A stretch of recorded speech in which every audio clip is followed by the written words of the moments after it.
Thank you, Jesus.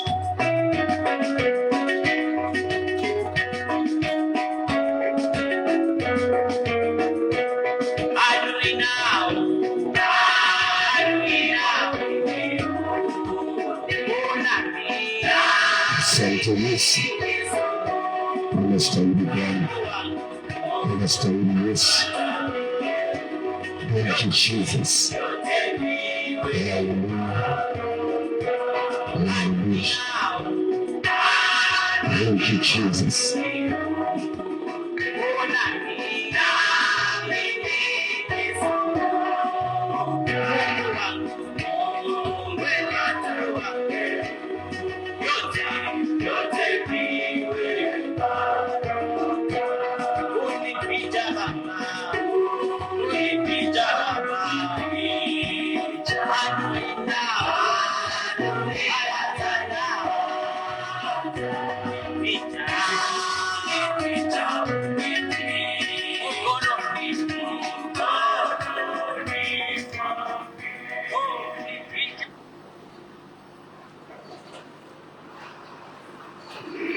Asante Yesu, unastahili Bwana, unatosha Yesu.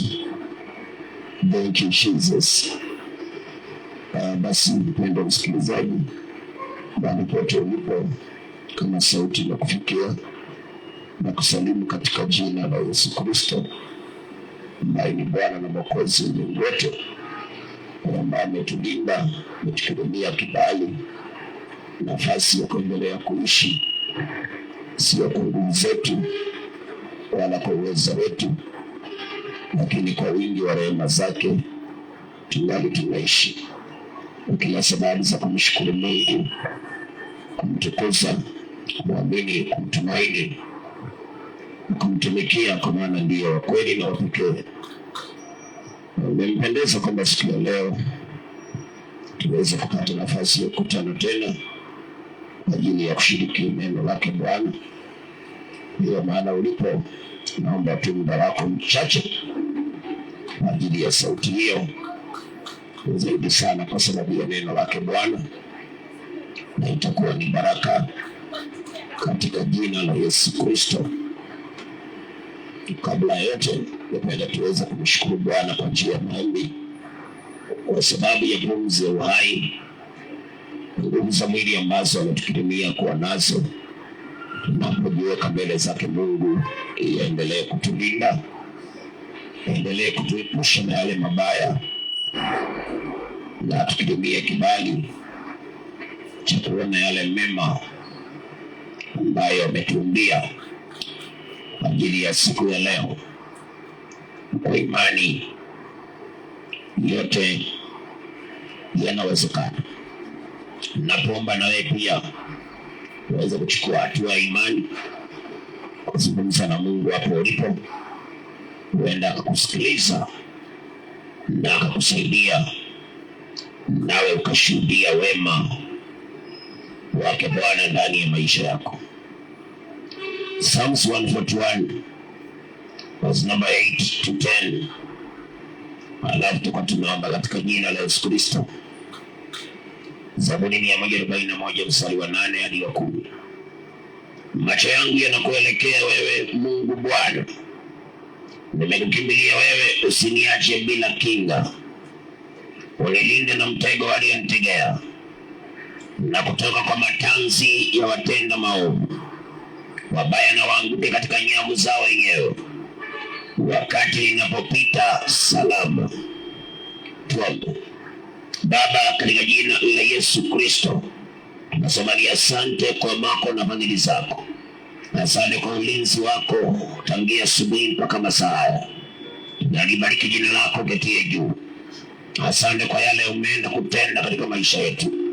Bwana Yesu, ni wewe pekee na hapana mwingine.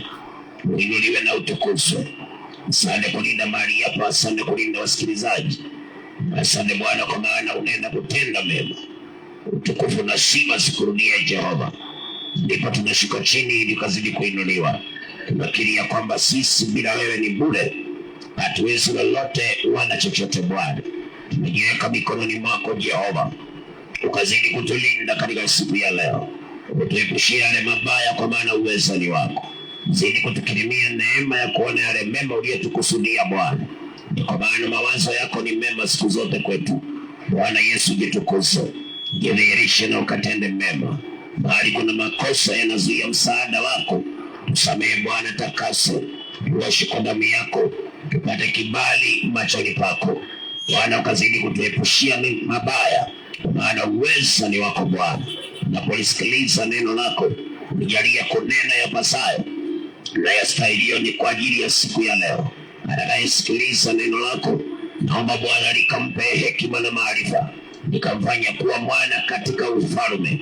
Na kila roho ya kupinga na kuzuia injili ninaikemea ipate kushindwa katika jina la Yesu Kristo. Bwana Yesu, damu yako ikatufunike na ikanene mema. Tumeamini ya kwamba uko pamoja nasi na kwa Bwana unaenda kutenda mema. Mungu wa Abrahamu, Isaka na Yakobo, kama vile uishivyo, mapenzi yako pekee yatimie sasa na hata milele. Katika jina la Baba na Mwana na la Mtakatifu, katika jina la Yesu Kristo tunaomba na hata kuamini. Amen. Amen. Hallelujah. Thank you Jesus. Kama una uwezo mpigie Bwana Yesu makofi mahali ulipo. Kama uko na uwezo mpigie Yesu makofi mahali ulipo. Hallelujah. God bless you. Barikiwe sana. Amani ya kutunze, kulinde. Dunia kibali na neema ya kuona ule ushindi ambao amekukusudia kwa ajili ya siku ya leo. Akuepushie yale mabaya ambayo yule mwovu shetani ameyapanga kinyume na maisha yako katika jina la Yesu Kristo. Nawe unapozidi kuishi, tumaini sana Mungu aliyekupa nafasi ya kuishi. Mtazame yeye, muamini yeye kwa kila ufanyalo. Usifanye yale ambayo yampendezi Mungu. Hakikisha kwamba yale unafanya yanampendeza Mungu. Kama nilivyokuambia jana na pia nasisitizia leo, kwamba tushike yaliyo bora kwa kila hali uliyopo ndani. Kila mahala unapopitia changamoto, matatizo ya hapa na pale, ukitaka kuona mema, shika yaliyo bora. Shika mambo ambayo yanafaa. Yale mambo yana umuhimu, wachana nayo. Yale mambo yasiyompendeza Mungu, wachana nayo. Shika yaliyo bora. Mungu naye hata kuachilia masaa aliyopanga ya kukusaidia, maana kila mwanadamu ana wale wakati ambao Mungu aliyopanga kumsaidia. Kwa hiyo ule wakati Mungu aliyopanga kukusaidia ukifika, na wewe umeshika yaliyo bora, hakika msaada wake Mungu utauona ndani ya maisha yako. Lakini kama utakuwa umepumbazika ama umetawaliwa na mwili wako, umeshika mambo hayana umuhimu wowote, basi yale mema ya Mungu yatakupita, utayakosa. Usikubali mpendwa, shika yaliyo bora. Na hivi leo nimekuja tu nikwambie kitu ambacho vizuri kujiangalia nacho sana. Mungu wetu ni wa huruma. Mungu wetu ni wa baraka. Mungu wetu ni wa ushindi. Mungu wetu hana madharau. Anamheshimu mwanadamu yeyote kwa maana alituumba kwa mfano wake. Lakini kuna kitu ambacho ni cha hatari sana. Kuna kitu ambacho ni cha hatari sana ambacho ndicho huwa kinafukuza huruma za Bwana. Ndicho huwa kinafanya Mungu ambaye ni wa huruma anatuachilia. Na ndicho ni kitu nimetaka nikuje niweka masikioni mwako siku ya leo, ili ya kwamba uwe mwangalifu sana. Uwe mwangalifu sana. Kama kuna kitu ambacho huwa kinatuweka mbali na Mungu, kinatuzuilia yale mema ya Mungu, na kinafanya huruma za Mungu zinaondolewa kwetu, ni kitu kinaitwa kurudia makosa. Kurudia makosa. Kurudia makosa ni jambo ambalo ni hatari sana mbele za macho ya Mungu. Kurudia makosa wa kunafanya ya kwamba huruma za Mungu zinaondolewa kwa maisha ya mtu. Kurudia kosa wa kunafanya Mungu sasa anaachilia ghadhabu yake. Kumbuka Mungu si mwepesi wa hasira, ni mwingi wa rehema, lakini hasira zake huwa zinawaka kwa sababu ya watu kurudia makosa. Kwa hiyo ni vizuri mpendo uwe mwangalifu sana. God is a merciful God. Mungu ni wa huruma, tena ni Mungu ambaye ni mwema, na siku zote anatuwazia mema. Mipango yake kwetu ni mipango mema, lakini tatizo kubwa sana ni kurudia makosa. Kwanza nikupe angalizo la kwanza. Neno hili najua nimekusomea kwa muda mwingi, lakini najua neno la Mungu wa watu walishiki kwa urahisi. Ndio maana tunalihubiri kila siku, maana akili zetu zimekorogwa na mambo ya dunia. Kushika neno la Mungu si rahisi. That is why nalileta kila siku ulisikia, angalau the more unalisikia the more litakuja kukaa ndani yako, kwa jina la Yesu. Kitabu kile cha Waebrania sura yake ni ya 10, mstari wake ni wa 26. Maandiko yanasema hivi, Waebrania 10 mstari wake ni wa 26.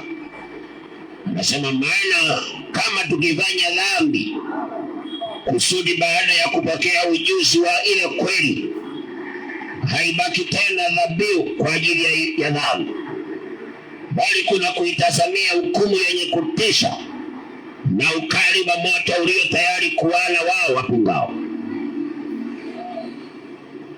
Maandiko yanasema kama tutafanya dhambi kwa makusudi, yani baada ya kuwa na ujuzi wa kweli, na wewe ukarudia lile kosa ambalo umeshapokea ujuzi wa kweli, na wewe ukalirudia ile kosa, sasa anasema haibaki tena dhabihu kwa ajili ya dhambi kama hiyo, lakini kuna kuitazamia hukumu kali ya Bwana, kuna kuitazamia hasira kali ya Bwana. Mwisho wake ni moto wa jehanamu. Ni kwa ajili ya wale wanaopinga. Unajua mtu ambaye amerudia kosa huwa mpinganishi sana, yani huwa mbishi sana. Mtu ambaye alirudia kosa, yani kulikubali tatizo, lazima atapinga sana. Ndio maana Maria anasema mwisho wake ni moto wa milele kwa wale wapingao. Maana anayerudia kosa lazima atapinga, hata kama limeonekana, lazima awe mbishi. Ndio hatari kubwa ya kurudia kosa. Na ndio maana Mungu anasema unaporudia kosa, basi dhabihu ya ile dhambi yako haionekani. Maana cha kwanza hautakubali umekosea, lazima utabishana, lazima utaleta kijisababu, lazima utataka ionekane kwamba wewe uko sawa hata kama umerudia kosa. Bwana kusaidie sana mpendo. God is merciful. Lakini the problem is kurudia makosa, going back to the folly, to the sin, repeating the same mistake. That is the biggest danger between man and God. Tunaporudia makosa, tunafanya Mungu anashusha ghadhabu, anashusha hasira yake, anaondoa huruma zake juu ya maisha yetu. Sijui naye nisikiliza. Unawezekana unasema unateseka, lakini you must ask yourself, inawezekana mimi ni mtu anarudianga tu makosa, nafanya nahurumiwa, lakini muda mchache nazunguka hivi, narudi pale tena. Hivyo ndio inakutanga maisha inakuwa mabaya, kwa sababu sasa tunatembea ndani ya dharau. Mtu yote ambaye anarudia makosa anatembea chini ya ghadhabu. Ameondolewa kwa neema ya wokovu, amewekwa ndani ya ghadhabu. na kile cha hatari ni kwamba huyu mtu hatakubali. Kwa hivyo atakuwa mpingamizi. Wamesema mwisho wake ni moto wa jehanamu. Kumbuka wale wana wa Israeli wakati wa Yeremia walikuwa wamerudia makosa, na walipokuwa wamerudia makosa Mungu akatumana waambie warekebishe. Lakini sikiliza maneno yao. Upenda kurudia makosa ni hatari sana. Kurudia makosa ndio kunafanya Mungu anaachilia mateso. Lakini Mungu ni wa huruma, tena Mungu ni wa rehema, mwingi wa msamaha. Lakini shida ni mwanadamu, tunarudiaga makosa. Na tukisharudia makosa tunakuwa sisi ni wapinzani, yani wapingamizi, wabishi kweli kweli. We cannot humble and accept kwamba tumekosea. Lazima tupingane kweli kweli, tuonekane sisi tuko sawa hata kama tukarudia kosa. Yeremia sura ya 18. Yeremia 18. Mimi hapa nakupa mafundisho, wewe uyasikie, uyajue. Ukiona ni vyema kuyashika, basi baraka ni kwako. Ukiona haya kufai, basi njia ni mbili, na ile mtu anachagua ndio Mungu anaikubali. Yeye kazi yake ni kutoesha njia, alafu chaguo ni la kwako. Lakini naomba Mungu sana, whoever is under this voice that will not choose the wrong way, Mungu akusaidie sana na atupe roho ya unyenyekevu, ili tusije tukachagua njia mbaya. Maneno haya yasije akawa ushuhuda wakati wa shida, lakini tuchague njia nzuri. Maneno haya yawe ushuhuda kwa ajili ya mema, katika jina la Yesu Kristo. Yeremia 18 verse number 11. Mungu akamtuma Yeremia akamwambia maneno haya. Haya basi ukawaambia watu wa Yuda na wenyeji wa Yerusalemu, ukisema Bwana asema hivi, tazama ninavinyanga mabaya juu yenu na kuwaza mawazo juu yenu. Rudini sasa, kila mmoja na aiache njia yake mbaya, zitengenezeni njia zenu na matendo yenu. 12. Lakini wao wasema hakuna tumaini lolote, maana sisi tutafuata mawazo yetu wenyewe, nasi tutatenda kila mmoja wetu tutatenda kila mmoja wetu kwa kufuata ushupavu wa moyo wake mbaya. Watu wakawa wamerudia makosa na wakapewa nafasi ya kurudi. Mungu akasema ni mabaya naleta, lakini nataka mrudi. Lakini kwa sababu mtu akirudia makosa anakuanga self-righteous, mtu akirudia makosa anakuwa full of himself, hawezi kushuka. Wakamwambia Yeremia hakuna tumaini, na sisi tutaendelea tu kwenda vile tunasikia, tutafuata ile njia yetu. Mtu aliyerudia makosa lazima utamsikia akisema usihukumu, usije ukahukumiwa, hukumu mwachie Mungu. Ukisikia hivyo mtu amerudia makosa, hili kosa alishawahi kulifanya na akabadilika, akasamehewa, akatoka, lakini akarudia tena. Ndio sasa ukishamwambia ni kosa, lazima akwambie wacha kuhukumu. Wakamwambia Yeremia, sisi tutaenda kwa ushupavu wa mioyo yetu, na kila mtu anapata ile njia yake, achia Mungu hukumu. Ndio hatari ya kurudia makosa. When you go back to your sin, accepting that you are a sinner becomes a difficult to you. Kila saa utajihesabu uko sawa, na kule kukosolewa utakuwa unasema ni kuhukumiwa. Mtu yote ambaye amerudia makosa anapokosolewa anasema ni kuhukumiwa na hukumiwa. Kwa hiyo hawezi kushuka akubali, lazima ataanza kupinga. Na hivyo ndio nasema mwisho wao ni jehanamu wale wanaopinga. Bwana Yesu akusaidie sana na nisikilize. Ni kosa gani wewe ulikuwa umeliacha na ukarudia, na sasa hivi unajaribu kuonyesha unakataa, unasema Mungu anajua moyo wangu? Watu waliorudia makosa wanapenda kujifarisha na kusema Mungu anajua roho yangu. Usinione hivi, Mungu anajua roho yangu. Atajuaje roho yako na matendo yake ni ya shetani? Ni ngumu sana. Tuambie hapa kuna nyumba na tunaona hamna nyumba. Mungu anajua roho yangu. Siona wengine tukikuwa tunafanya mabaya, Mungu anajua roho zetu. Mtu wa Mungu, kwa nini unajifariji kwa dhambi? Kwa nini umejibariki kwa dhambi? Na dhambi ni machukizo. Tena dhambi zinafanya mkono wa Mungu unakuwa mfupi, huwezi kufikia. Dhambi zinafanya sikio la Mungu linakuwa zito, hata uiteje haliwezi kukusikiliza. Tuwe waangalifu wapendwa. Unapokubali kubadilika, ujue shida ni kurudia kosa. Ukichukua hatua ya kurudia kosa, basi umeleta ghadhabu maishani mwako. Umeleta hasira ya Mungu maishani mwako. Unapatikana na mpango wa kando. Neema ya Mungu inakushikilia, unahurumiwa. Unaenda hivi unasahau miezi miwili, unarudi pale pale. Unakuta hasa mtu ametoka na gonoria. Ile mara ya kwanza hakutoka na kitu.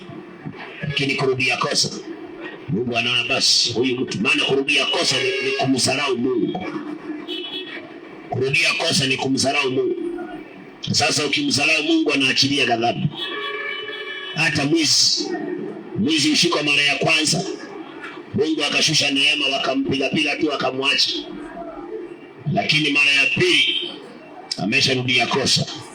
Sasa unasikia leteni tairi tuchome. Na kunakosekana mtetezi. Mwizi huyo ndani ya tairi anachomwa mara moja. Sio kama Mungu hana huruma, na sio kama Mungu angependa hivyo, lakini kwa sababu mwanadamu amehurumiwa na akadharau ile huruma ya Bwana, akarudia kosa. Sasa Mungu naye ukishadharau huruma aliyokuhurumia nayo, umeshikwa kwa kosa fulani, Mungu anakuhurumia akasababisha ukaachiliwa free, na wewe unaenda hivi unapiga kona unarudi pale, basi unakwanga umemdharau Mungu. Na sasa Mungu hana nafasi nyingine ya kukusaidia ila tu ni kukuachilia kwenye ghadhabu. Inawezekana hivi tunazungumza, kuna kitu ulifanya na neema ikashuka ukaachiliwa, lakini miezi imesema kama 2-3, umepiga raundi, umeona ni kama ilisahaulika. Wanadamu wanaweza kusahau, lakini shetani na Mungu na wewe hamjasahau. Sasa usipige kona urudi tena kwa makosa hayo, yatakupata mabaya.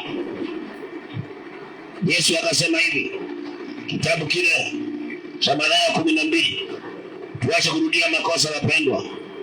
Ni vizuri kama unageuka mara moja. Geuka ukimaanisha, toka gizani ukimaanisha. Kama umeona hatari ya dhambi, basi usiende hivi tena, urudi hapo. Je, utakuwa umejiletea mateso ambayo Mungu hakupanga.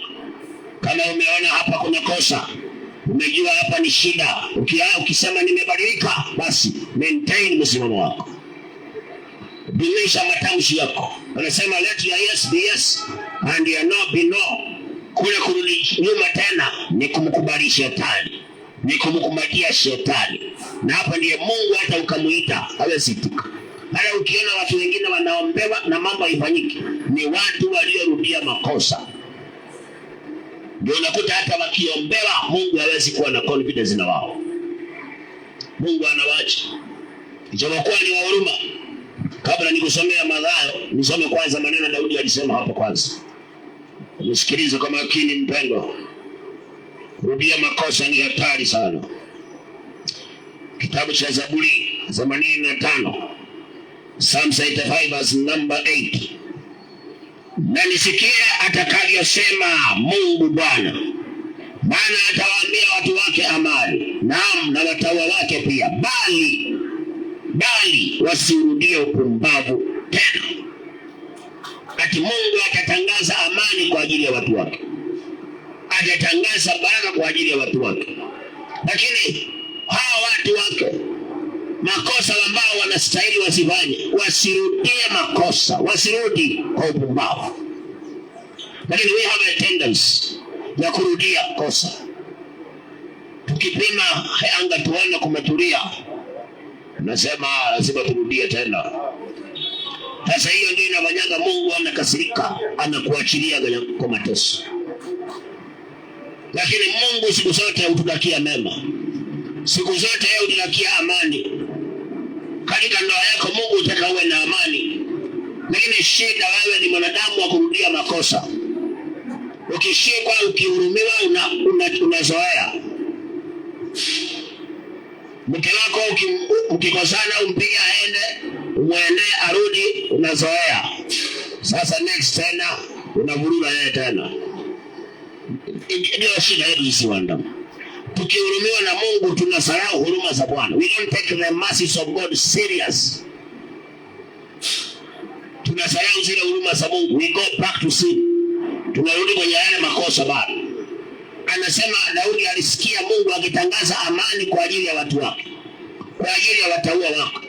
Lakini anasema lakini wasirudie upumbavu. Kumbuka wana wa Israeli jangwani, kile kilifanya Mungu akasirike ni kurudia upumbavu kila siku. Walifanya wako sawa, wakiona shida wanachukua watu wazuri. Shida ikienda wanarudi kwa ubaya wao. Ukisoma Psalm 78 tutaona mambo hayo. Historia ya wana wa Israeli vile walikuwa wanafanya. Mungu akiachilia shida wanarudi kwa njia. Wanatii. Wakiona hali imetulia wanarudia tabia zao. Ndio maana Mungu alifika mahali akawatupa. Akasema wataingia Kanaani tena. Kurudia makosa. Usiepushe sana mpendo. Wakati unajua hili ni kosa na unachukua hatua ya kutoka, uangalie sana usirudi hapo hapo. Kwa sababu utakuwa umeleta hasira ya Mungu maishani mwako. Wakati umetambua nilikuwa nakosea na unachukua hatua, let me change, then you must make sure you have meant it. Umemaanisha, usije ukarudi tena hapo. Bwana, sasa ukirudi hapa kwenye upumbavu, sasa Mungu anakuwa hana njia nyingine ya kukusaidia. Maana huruma zake zinakuwa zimeondoka. God is merciful, but repeating the mistake makes the mercies of God to fade away from our life. Unaweza kuta watu wanaombewa lakini mambo ya kufuli. Wanaombewa. Maana kitu cha kwanza, aliyerudia kosa tumeshaona hawezi kukubali. Hawezi. Hata akaulizwa lazima atakataa. Ndio shida kubwa sasa. Sasa ndio maana unakuta kwamba mtu aliyerudia makosa hata kusaidiwa ni ngumu. Maana hawezi kukubali kwamba advocate kwamba hiki nimekosea. Lazima atafute mbinu aonekane hajakosea. Na hapo linakuwa sasa huruma za Mungu zinapotea maishani mwa mtu. Tujihadhari wapendwa na kurudia makosa. Tujiepushe na kurudia makosa.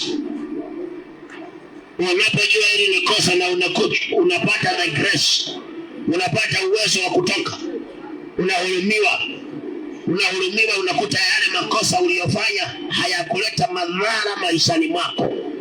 Sasa usikue mpumbavu useme hakuna shida ilinipata, tulienda tukatoka tu, hakuna kitu. Ni huruma za Mungu zimekushikilia. When you go back to the same mistake, bas unakuwa umefanya kitu kinaitwa kumdharau Mungu. Umekanyaga damu ya Yesu chini ya miguu yako. Sasa inakuwa wewe sasa ni ghadhabu maishani, ni hasira kali ya Mungu maishani mwako. Sijui ni wapi wewe umerudia makosa. As you are speaking now, some problems in life they are permanent because tumerudia makosa. Vitu vingine sio shetani inatutesa, ni upumbavu tumebeba. Tumefika mahala tukahurumiwa na sisi tukapiga kona, tukarudi pale. Tukarudi pale kwa hiyo matope tu. Mungu ametukuta kwa shida, ametukuta kwa uovu fulani, tuko katika hatari kubwa, akatuhurumia.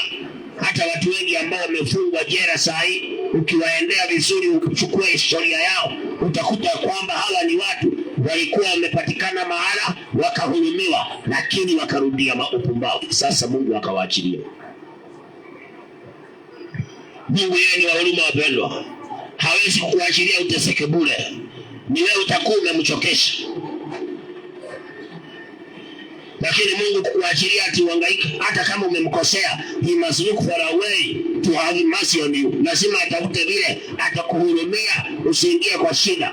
Lakini tatizo ni kwamba sisi tukihurumiwa na sisi tunarudia makosa.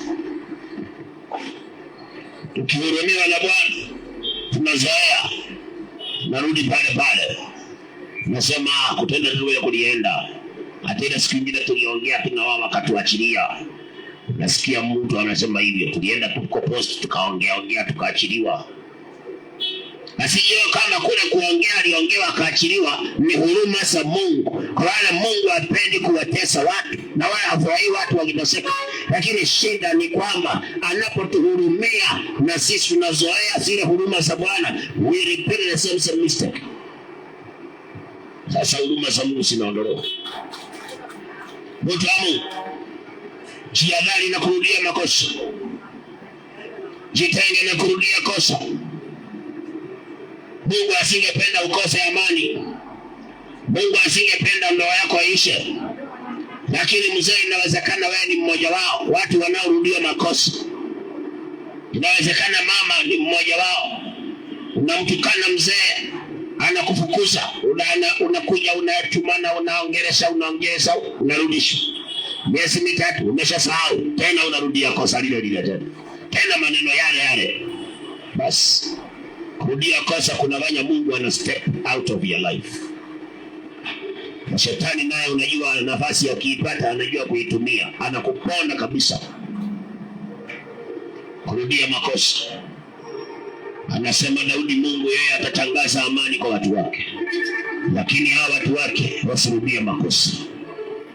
Wasirudie. Lakini sisi tuna hiyo tabia. Tukihurumiwa lazima turudi tena hapo. Ni kama wanadamu, we force God to punish us. When God is not even ready to punish us, we force him to punish us. Tunamlazimisha Mungu atupe adhabu wakati yeye hako tayari, hayuko tayari kabisa. Angalia Genesis chapter number 4. Mungu hakuwa tayari kumwadhibu Kaini, hakuwa tayari. Lakini Kaini mwenyewe akalazimisha Mungu kumwadhibu. Samueli wa pili 15 utaona Mungu hakuwa tayari kumwadhibu Sauli, lakini ni Sauli alimlazimisha Mungu kumwadhibu yeye. Wapendwa, Mungu hayuko tayari kututesa, but ni sisi tunamlazimisha. We force God. Because when he has mercy on us, tunakuwa na kurudia yale makosa. Tunakosa kuogopa ile huruma ya Bwana. Tunarudi pale. Tunapiga raundi zetu, tukiona mambo ni kama yametulia, anasema nirudi tena hapo. Nikaiba tena. Lazima nigeuze barabara, kama nilishikwa mlolongo na mpango wa kando. Acha nitaibea Kawangware. Kawangware hawatanikuta ni mbali. Kurudia kosa. Ndio kunafanyanga sasa Mungu anashindwa atatusaidia. Hata kama anataka kusaidia anashindwa. Anatusaidiaje sasa? Maana ametuhurumia na sisi tukarudi pale. Na usisahau shetani anajua Biblia hata kuliko wewe. Kwa hiyo wakati umerudia makosa, the devil knows the Bible that God said when you go back to your folly there is no help. Hakuna msaada. You face the judgment. You face the consequence of your sin because umerudia. Hata Waswahili wanasema kukosea si kufanya kosa si kosa, kurudia kosa ndio kosa. Sasa haya waliotoa kwa Mungu, ukifanya kosa Mungu yeye anakuhurumia tu. Lakini sasa ukirudia kosa, anaona huyu mtu sasa ni kumbe alikuwa serious akifanya mambo haya. Sasa inabidi Mungu anakuachilia kwa mapigo na kuachilia kwa magonjwa yasiyopona, kwa sababu na wewe mwenyewe amekuhurumia au kuheshimu huruma zake. You went back to the folly. Sijui ni wapi mpendo, umehurumiwa na Mungu na wewe umerudi hapa. Kuna kitu ulifanya na ilikuwa karibu upatikane, neema ikakufunika, haukupatikana. Lakini umekaa umeona ni kama hakuna kitu kilifanyika, acha nirudi pande hiyo. Nataka nikuambie hatari itakayokupata, hata maombi ya pastor haitakutoa. Ni heri usikie maneno haya leo. Barabara hiyo uigeuke haraka. Uamuzi huo uvunje mara moja. Usije ukakumbuka hii maneno hatari ikiwa imekukuta. Wewe kwambia kuna vitu hata uambie pastor aombe haviwezi kuenda. Na hili ndio vimoja wake. Wakati Mungu amekuhurumia na wewe ukarudia kosa, yakisha kupata mabaya, hata nabii aombe, hata utoe dhabihu, hata ufanye nini, hakuna njia nyingine. Amesema hapana dhabihu tena ya dhambi kama hiyo. Lakini ni kuipata ghadhabu ya Mungu. Kuipata ghadhabu ya Mungu. Wapendwa, usikubali kumfanya Mungu aliye na mema ageuza alete mabaya. Unapohurumiwa na Mungu, na wewe ogopa. Na wewe ogopa. Njia hiyo sasa usirudie tena. Kitendo kile usikirudi tena hicho kitendo. Ogopa sasa. Tembea pande ile inafaa. Angalau kule mbele pia Mungu atakuwa anakuhurumia. Maana ataona huyu mtu nikimwachilia hachukuani kama ni mzaa. Lakini nikimkuta mahali pabaya nikimweka huru, huyu ni mtu anakuanga na heshima. Nikimweka huru huwa adharau anarudia tena, anachukua hatua ya kubadilika. Ile ndio huruma za Mungu zitaongezeka. The grace of God will abound in your life. And the sins will now be diminished in your life. Na hapa ndio mema ya Mungu utayaona. Lakini kama wewe Mungu anakuhurumia, unasubaa siku 2-3, unarudi pale pale, basi hapo ndio unakuta maisha yameharibika. Hata mtu aombewe wapi, hata akopewe roni wapi, unakuta shida ni zile zile. Hata kama alichangiwa, ni watu ambao wanarudiaga makosa. Go back to their folly. Hawajui kuachiliwa na kuogopa. Wakiachiliwa wanasikia ni Kiswahili yao, ni ujuzi wao, ni uwerevu wao, ni ujanja wao. Nakuta amerudi. Hata mlevi utamsikia anakisema ni vile sikuwa nimekula, ndio maana ilinilemea. Nakuta amerudi pale pale tu. Next unakuta sasa Mungu hawezi kumwachilia. Anaangamizwa. Mwizi anasemanga ni vile sikuwa nimechora vizuri ndio nikashikwa. Next nitachora vizuri. Kumbe si ati ni kuchora alichora, ni Mungu alimhurumia. Lakini yeye utasikia akisema si kuchora vizuri.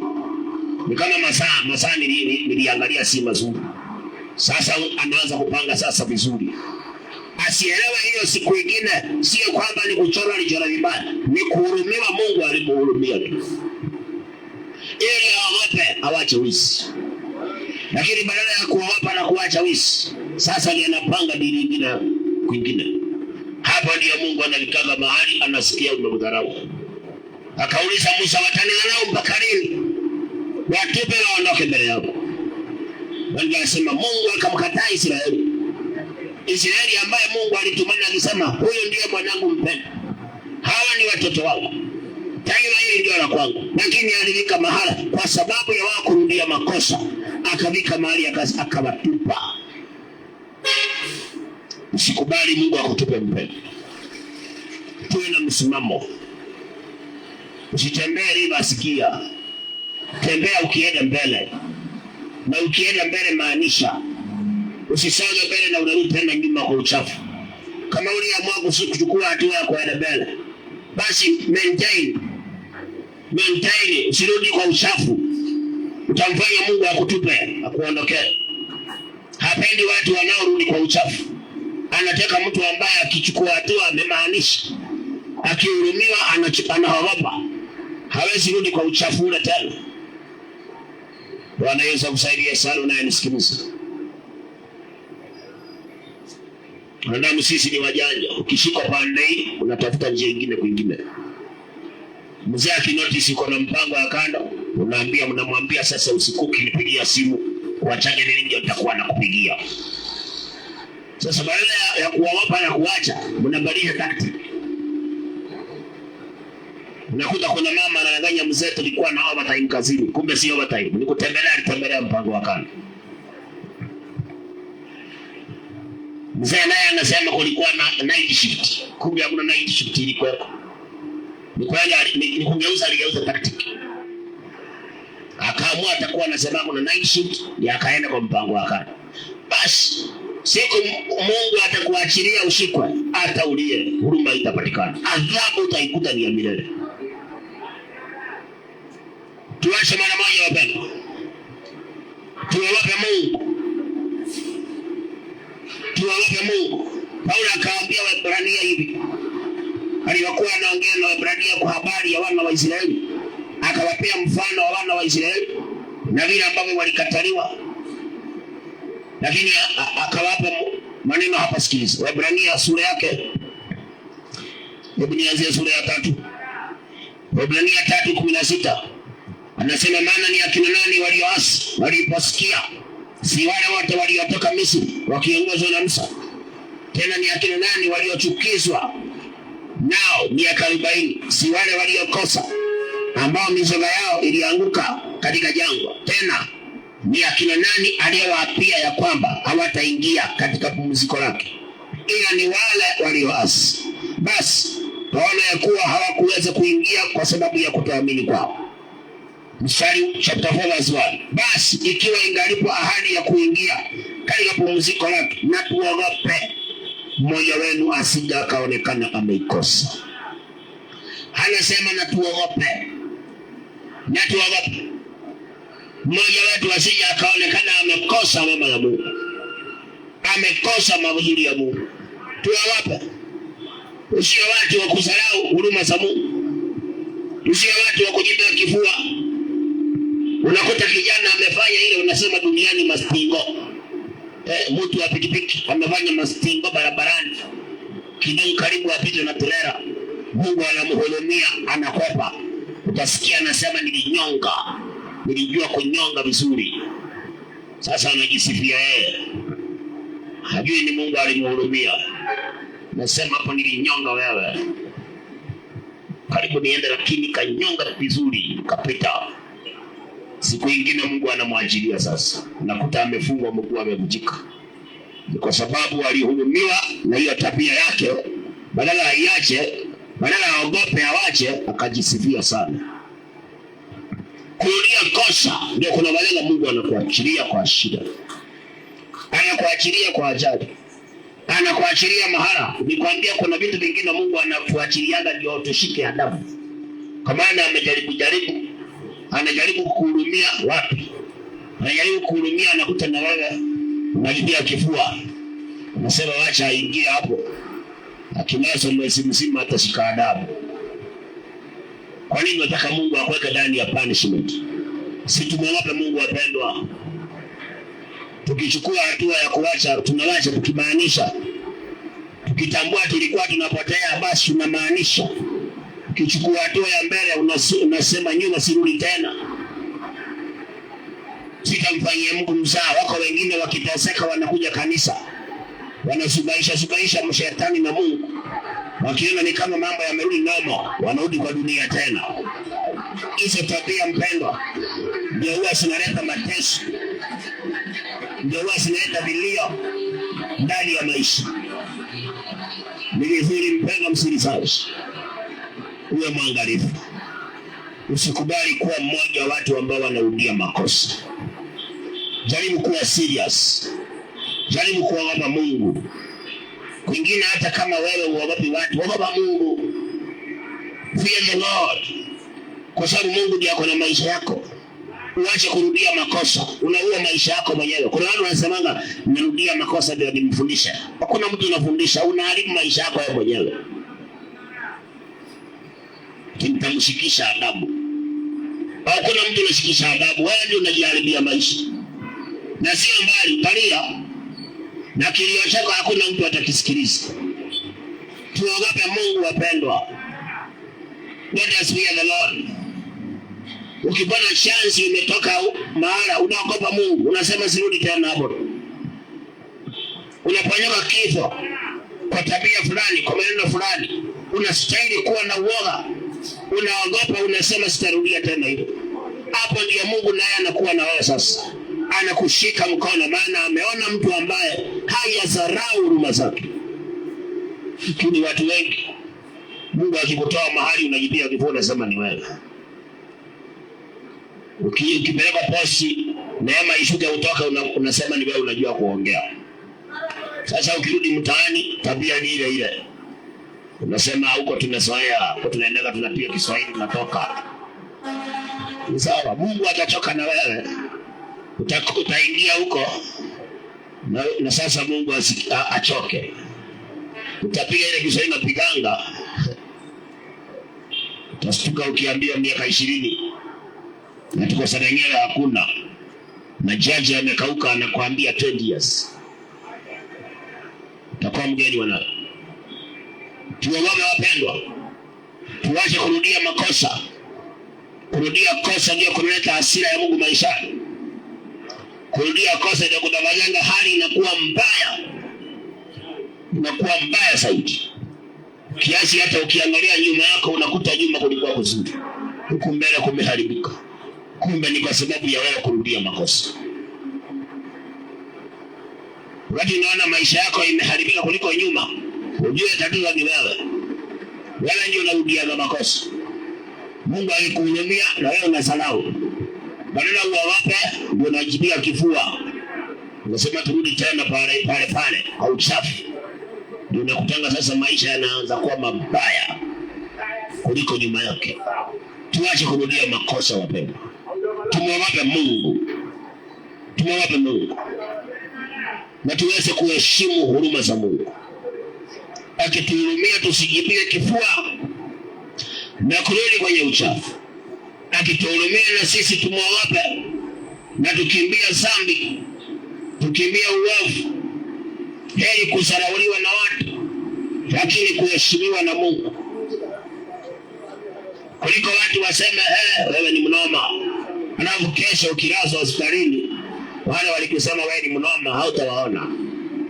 Wale walikupea kifua maana umefanya mabaya, walikungotea kwambia shika uzito wewe ndio mwanaume. Ukishalazwa hospitalini utawangojea sana, hautawaona hata mmoja. Sikubali kupewa nguvu na watu urudie makosa. Sikubali kupambiwa na watu urudie makosa. Wanakuambia we can share sin but we cannot share punishment. Hata hospitalini kitanda, hata mapacha hawali kitanda moja. Tukiko hospitalini kila mtu na kitanda yake. Kile dhambi tunaweza share, tuna mpaka tukafurahia sana, lakini ikifika masaa ya punishment kila mtu atabeba mzigo wake. Kwa hiyo mpendwa, ogopa Mungu. Marafiki wasikudanganya urudie makosa. Ogopa Mungu. Fear the Lord. Sirudie makosa. Ndio kesho yako isiwe mbaya mpendwa. Maisha yako yasiwe mabaya. Na unapoona kuna mahala ulikuwa upate mabaya na hujapata, usione ni wewe, ukajua ni Mungu amenihurumia. Na amenihurumia ili nimwogope. Usije ukapumbazika ukafikiria ni wewe unajua kujificha. Ni wewe unajua kuchora. Hapana. Ni Mungu anakuanga amekuhurumia. Kwa maana atakangi mwanadamu ateseke. Lakini shida tukihurumiwa tunasikia ni sisi. Tunasikia ni sisi ndio tunajua kujificha. Tunajipiga kifua kwamba ni ujuzi wetu, ni werevu wetu, ni Kiswahili yetu. Sasa badala tubadilike, tunaendelea na dhambi. Hapo ndio Mungu vika mahali akachoka na sisi. Sasa badala atuhurumia na achilia ghadhabu. Don't force God, who is a merciful God, to pour his wrath upon you. Usimlazimishe Mungu mwenye huruma ashushe ghadhabu yake juu ya maisha yako. Msema wa kijana, Maandiko amesema tumwogope Mungu. Ile ahadi ya kuingia kwenye raha ya Bwana ingalipo. Lakini kuna watu walikuwa wameahidiwa na kile kilifanya hawakuiona. Ni kwa sababu kila wakati when God pardoned their sin, they never changed. They always went back to their folly. Walirudia tu yale makosa. Hata masaa walikuwa wanahurumiwa, walikuwa wanachukua tu hatua ya kurudia yale makosa. Na ndio Mungu akabika mahali misoga yao ikatapakaa jangwani. Bali anasema na sisi tulio hai leo tunapewa ahadi za Mungu, lakini tusirudie makosa kama na wale, tusije tukapate tena ghadhabu yake. Tunastahili kumwogopa Mungu. Bwana Yesu akusaidie sana na unisikilize. Sijui ni wapi wewe unarudia makosa. Umeshasahau vile kulienda. Umeamua kurudi pale pale. Umeshasahau vile ulikuwa karibu upotee, ukufe. Ile tu tabia umeanza tena. Umeirudia tena. Umetulia ukaangalia ukaona ni kama mambo iko sawa. Sasa umeamua acha nirudi tena hapo. Nataka nikupe tahadhari. Yatakayo kupata hapo hata nabii atakutoa. Kwa maana kurudia kosa ni kudharau Mungu. Na hakuna anayedharau Mungu anayesaidika. Mungu akamwambia Samueli, watoto wa Eli watakufa na hata sadaka haitawaokoa. Kwa sababu ni watu waliongeshwa mpaka na baba yao. Baba yao akilikilia wamesikia, akaletea habari, ndio ameenda kwa usharati mzuri. Mungu akamwambia Samueli, waambie sasa watakufa na hata zabibu haitawatoa. Kurudia makosa, kuna wanyanga Mungu ambaye angekuhurumia hawezi kuhurumia tena. Mahali Mungu angekutoa anakosa kukutoa kwa sababu umerudia makosa.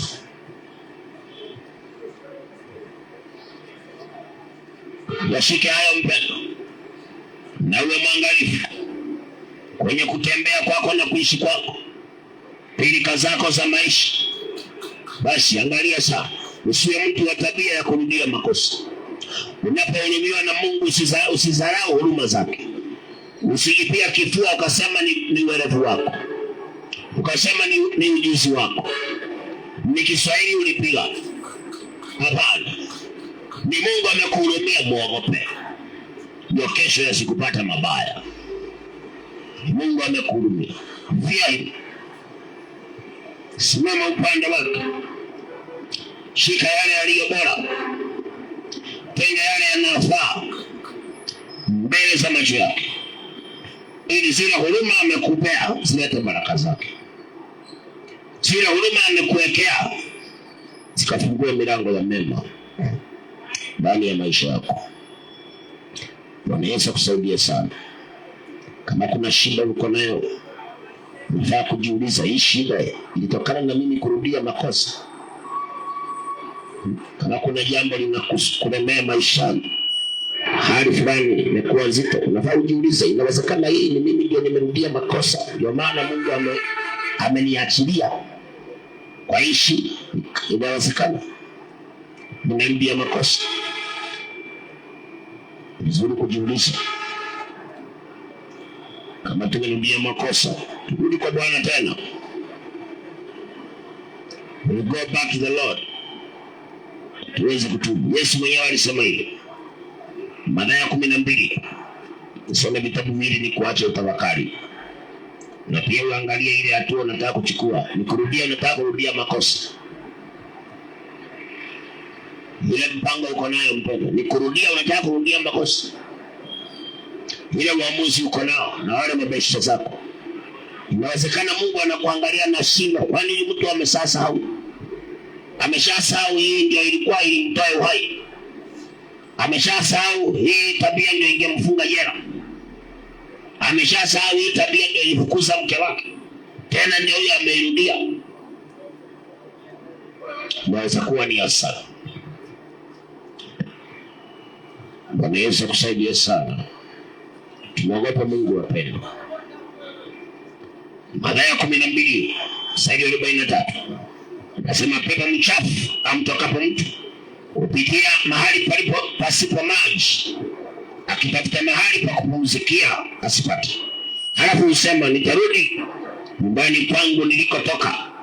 Hata akija aione tupu, imefagiwa na kupambwa, mara huenda akachukua pamoja naye pepo wengine 7 walio waovu kuliko yeye mwenyewe, nao ingia kukaa humo. Na mtu yule hali yake ya mwisho huwa mbaya kuliko ya kwanza. Ndivyo itakavyokuwa kwa kizazi hiki kilicho kibaya. Mtu yule hali yake ya mwisho inakuwa mbaya kuliko ya kwanza.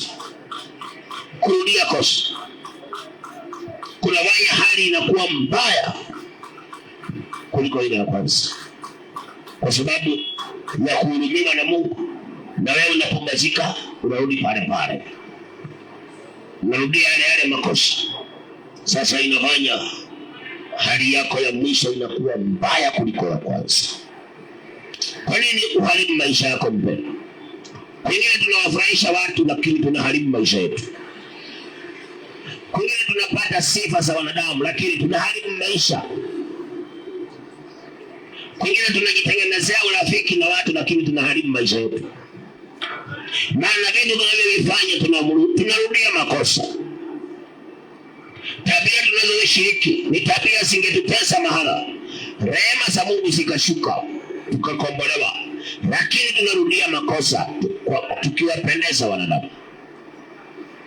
Na Yesu anasema hali ya mtu huyo inakuwa mbaya kuliko ya kwanza. Mtu ambaye anarudia makosa, hali yake ya mwisho inakuwa mbaya kuliko ya kwanza.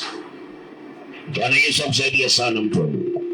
Mungu wetu ni wa huruma, lakini shida ni ukirudia makosa. Mungu wetu ni wafadhili, ni wa neema, hashikangi hasira haraka. Na tena makosa huwa hayashiki milele. Alimwambia Yeremia, waambie mimi sitawatazama kwa hasira, sitashika yale makosa yao milele. Lakini the problem is kurudia makosa. Kurudia makosa ndio shida, ndio tatizo. Na kwa maana pia shetani anajua hilo, na ndio maana lazima atakupumbaza urudie makosa. Unaweza kuta msichana alitoa mimba, baba karibu mimba kutoa mimba kumuua, lakini anaenda hivi anasahau. Akishika ingine anasahau. Unasikia akisema ule daktari ndio alikuwa mbaya, anageuza daktari mwingine. Asielewe kulienda hivyo ili Mungu amtahadharishe. Mwisho unasikia alikuwa anatoa mimba akakufa. Ni mtu aliyerudia kosa huyo. Sasa amedharau huruma za Mungu. Mungu naye sasa anaachilia mahali mbaya. Anakuta mwingine alitoa mimba sasa akatolewa mpaka na uzazi. Amebaki hivyo bure kwa sababu ya kurudia kosa. Wengine wanatoa unakuta wamekonda kabisa. Afya imeenda, damu imechuruzika karibu yote. Sasa mwili unaisha hivyo hivyo kwa maana kurudia kosa. Mtu wa Mungu nani sikiliza? Wewe mwangalifu. Usirudia kosa. Hali yako ya mwisho isiwe mbaya kuliko ya kwanza. Usirudia makosa. Na mtu anayerudia makosa huwa anafananishwa na nguruwe. Yaani kurudia makosa unakosa dhamani mbele za Mungu. Unakuwa kama nguruwe. Unajua nguruwe kwenye Biblia ni mnyama ambaye hakuwa na dhamani kwa Mungu. Hakuwa na heshima. Ndio maana mtu anaporudia makosa anafananishwa na nguruwe aliyeoshwa na akarudia kwenye matope. Hata mwenye nguruwe atamtia ndani ya gunia mpige auawe, hakule nyama. Sasa usikubali kurudia makosa, because when you go back to your folly you become a pig before God. Kwa hiyo heshima inaisha. Mungu hawezi kuonea heshima tena wakati unarudia makosa. Sasa unakuwa mbele za Mungu ni wewe ni wa kudharauliwa. Hakuna heshima. Tuwe waangalifu wapendwa. Usikubali ushawishi wa marafiki ukarudia makosa. Usikubali hasira ikutawale mzee. Useme nitarudi mpango wa kando, nimfundishe mke wangu adabu. Basi chunga sana usifie huko. Usisahau yule mpango wa kando ana mpango mwingine wa kando. Chunga msikutane hapo wawili mkauana. Tukasikia fulani alikatakata na mapanga akakula chini. Kumbe ni ukahaba alikuwa ameuendea. Wakakutana wawili. Kabidi wauane. Usirudia makosa mpendo. Hata kama kutaendaje mpendo, usirudia kosa. Ukitoka nyuma basi toka ukimaanisha. Sitoke tena na unarudi pale pale. Hali yako itakuwa mbaya. Na Mungu atakosa nafasi ya kusaidia. Rehema za Mungu zitakosekana kwa maisha yako. And God is a gracious God. Kwa nini ukubali huruma za Mungu zifutwe maisha mwako? Tusiwe watu wa kurudia makosa. Sio watu wa kurudia makosa. Na Yesu anasema kizazi cha leo, kizazi hiki cha leo ni kizazi cha watu wa kurudia makosa. Anasema hiki kizazi ni cha watu ambao hata wakisamehewa lazima warudie makosa. Hata wahurumiwe lazima warudie makosa. Yani, this generation must provoke God's anger. Lazima ifufue hasira ya Mungu kizazi cha leo. Kwa katikati yao mpe. Usio mmoja wao. Na watu ambao wanarudia makosa. Usikubali kuwa mmoja wao. Mzuri mpendo kuwa na hofu ya Mungu ndani yako. Ukiponyoka mahala usirudi pale tena. Unakuwa mtu ambaye ameshika adabu. Sasa sitarudi hapo. Usije kanipata mabaya kuliko yale ya kwanza. Hata Yesu alipomponya mtu katika John chapter 5.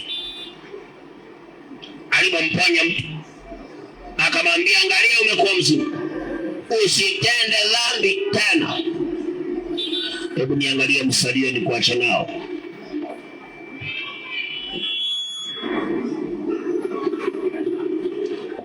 Kuacha nao mstari ili ya kwamba wewe uwe mwangalifu. Kitabu cha Yohana 5:14.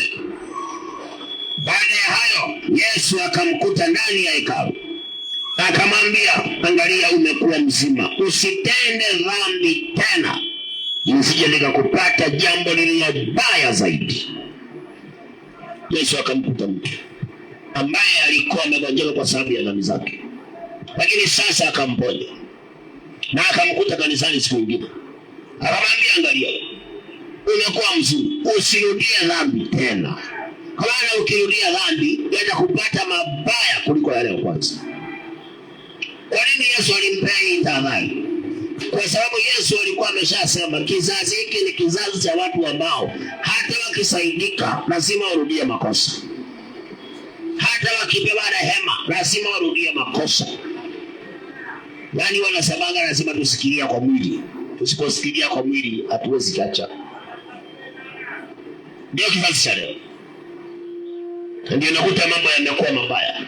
Shida zimekuwa nyingi. Mambo yanayotendeka duniani yani mambo ya kustaajabisha. Ushetani mwingi umejaa.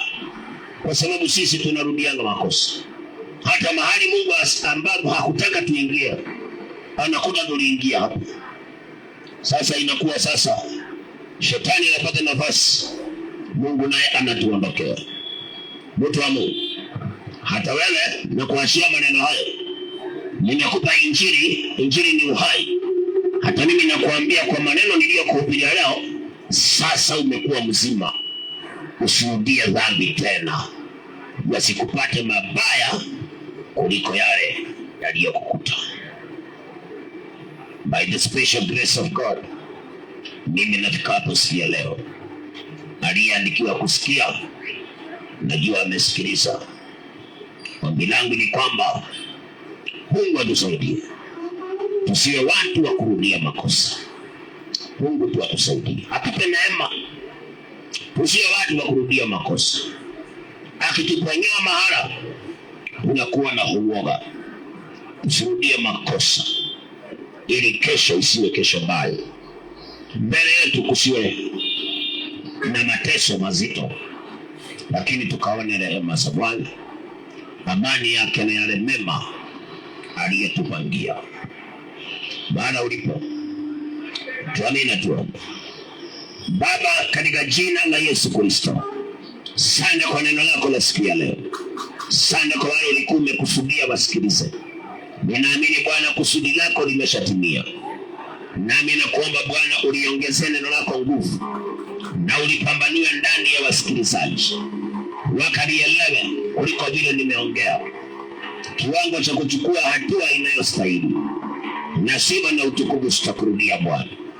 Bwana, tunaomba utusaidie na utupe ile neema, kwa maana sisi tuko ndani hiki kizazi ambacho kinapenda kurudia makosa.